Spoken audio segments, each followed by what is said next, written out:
నుంచి రిప్రజెంట్ చేస్తూ ఉంటారు. ఆయనకి దేశంలో అతి పెద్దదైన హ్యాచరీ సంస్థ ఉంది. ఇక్కడి నుంచి వెళ్ళి తమిళనాడులో 8-9 హ్యాచరీలు ఎస్టాబ్లిష్ చేశారు. ఈరోజు దేశంలో అన్నిటికన్నా పెద్ద హ్యాచరీ గ్రూప్ గోల్డెన్ మరైన్, ఆయన అధినేత. ఆయన ఏదైనా పట్టుకున్నారంటే ఖచ్చితంగా చేసి చూపిస్తారు.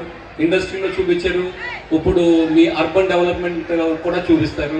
నేను ఒకటి చెప్పగలను ఖచ్చితంగా, మీ శ్రీకాకుళం నగర అభివృద్ధి అన్నది మంచి చేతుల్లో ఉంది. ఇప్పుడు డెఫినెట్గా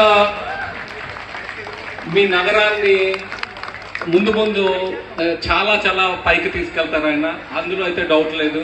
ఆయన ఏది పట్టుకున్నా సరే అది చేసి చూపించే మనస్తత్వం అయింది. అండ్ ఆయన డిటర్మినేషన్ కూడా, అది పట్టుదల అటువంటిది. ఇప్పుడు ఆయనకి ఈ పదవి అన్నది ఆయనకన్నా సరే మీ నగరానికి ఎక్కువ ఉపయోగపడుతుంది, అందులో ఏమాత్రం సందేహం లేదు.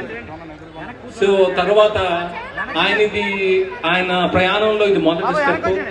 ఆయన ఇంకా ముందు చాలా పదవులు చేపట్టాలని కోరుకుంటూ శుభాకాంక్షలు తెలుపుతూ సెలవు తీసుకుంటాను. Thank you.